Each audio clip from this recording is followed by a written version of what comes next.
My name is Myron Cohen, but everyone calls me Mike. So I serve as the project director, architect and project director of a project called HIV Prevention Trials 052. I'm James Hakim. I'm affiliated to this project on serodiscordant couples. I'm from Africa, born in Africa and grew up in the continent.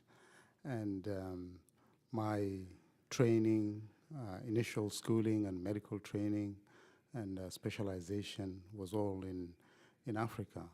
And with the great burden of HIV in Africa, this was obviously a condition that affected every facet of my life. For me, I started working on HIV in 1980. I saw the first patient at the University of North Carolina, that's my affiliated university, in 1980, and then have persistently worked on HIV since that time. As soon as antiretroviral drugs were developed, our laboratory group, which I led, decided we would focus on the ability of the antiretrovirals to prevent the transmission, looking for what we would call biological plausibility. Is it possible that a person with infection, you could suppress the infection to the extent as to render them no longer contagious? The human clinical trial was predicated on those earlier years of research and the availability of the drugs, and the idea was going to be that we would be able to treat an infected person. Could we suppress transmission probability by 10% or 20%, or could we, like with tuberculosis, render people no longer contagious? So we started trying to develop a clinical trial, but the only way to do that was a worldwide trial, and that's where James came in. James is the leader of one of the original sites that agreed that they would do this trial. It was around the late 90s that I met a good friend of Mike Cohen's, Nancy Padian, who then told me about this very novel way that Mike Cohen and his group were thinking of approaching the prevention of HIV. And this was by the use of antiretroviral drugs given to sexually active couples, one of whom would be HIV positive and the other one negative, treating the positive partner so that one prevented transmission or infection of the negative partner.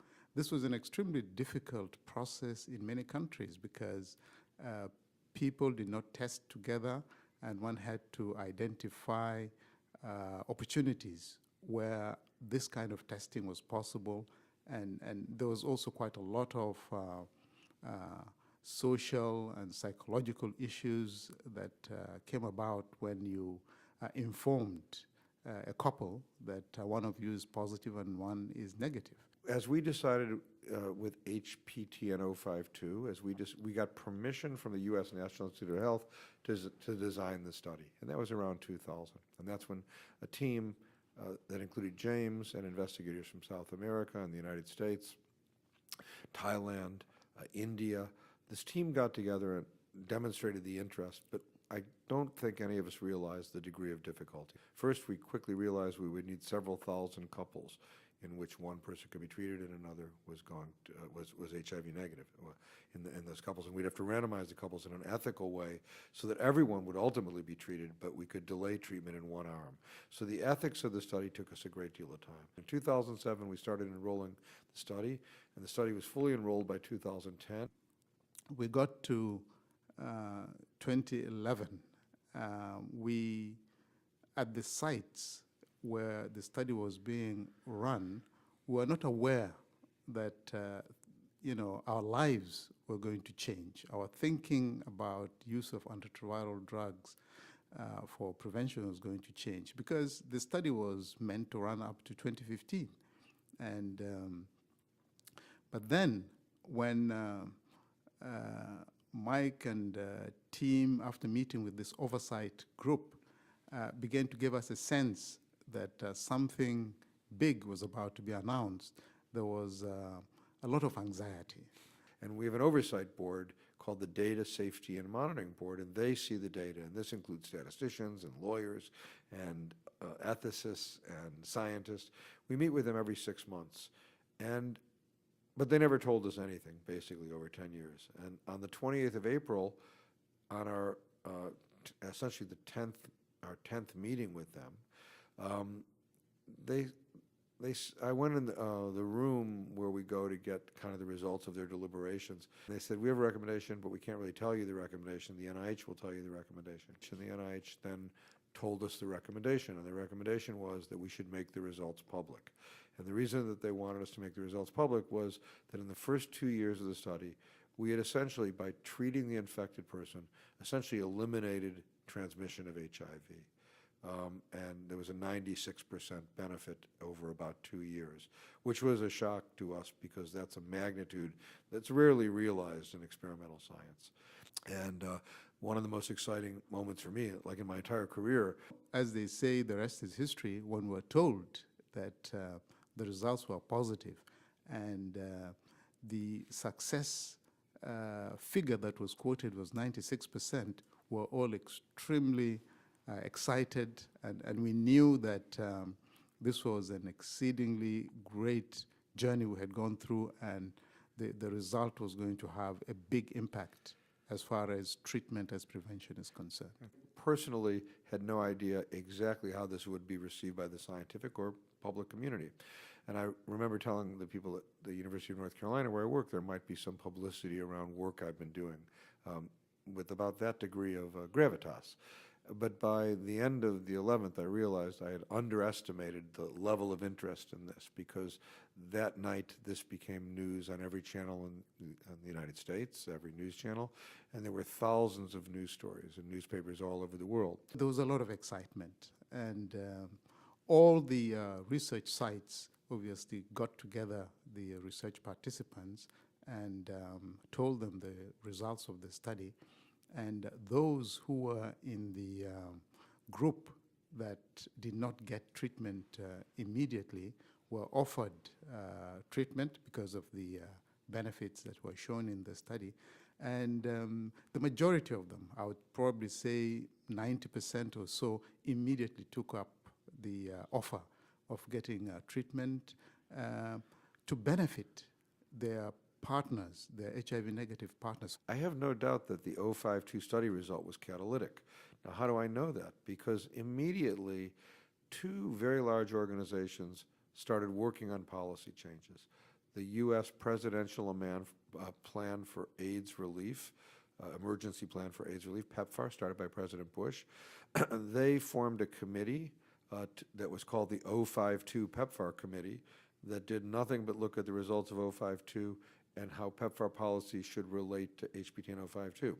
The World Health Organization, the normative agency that sets standards for countries, they formed a very similar committee. Both these agencies changed their guidelines and have websites devoted to the changes in their guidelines on the basis of this result. So policy can sometimes change very fast if a scientific event is sufficiently catalytic.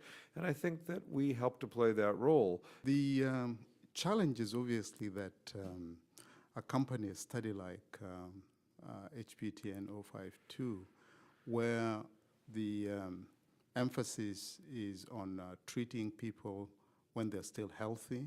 Various countries obviously looked at this against all the other people who required treatment.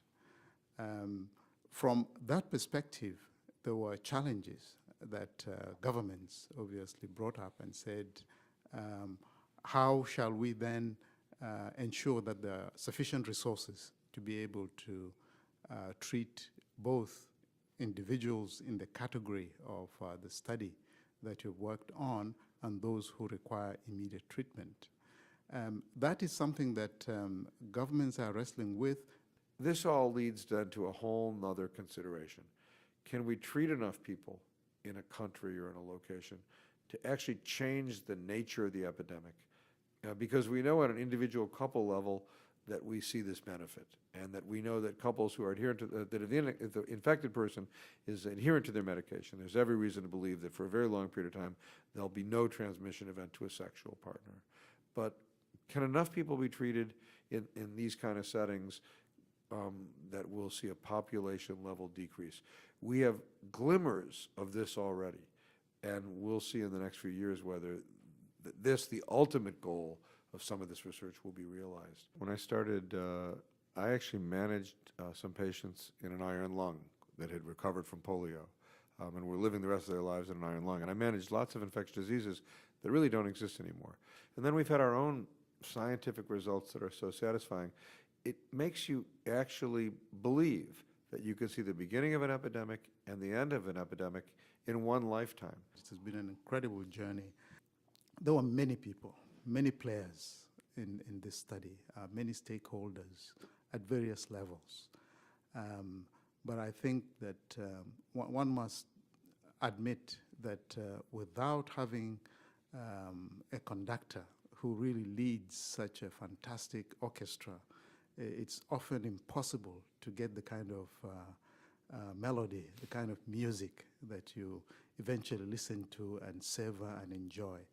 And I've had this very unique pleasure and experience of working under Mike, leading this exceedingly complex work. And I've got great admiration for his dedication and his style, and able to get us through. And that's really a personal gratitude that I would like to share. Thanks, James. That's very kind of you.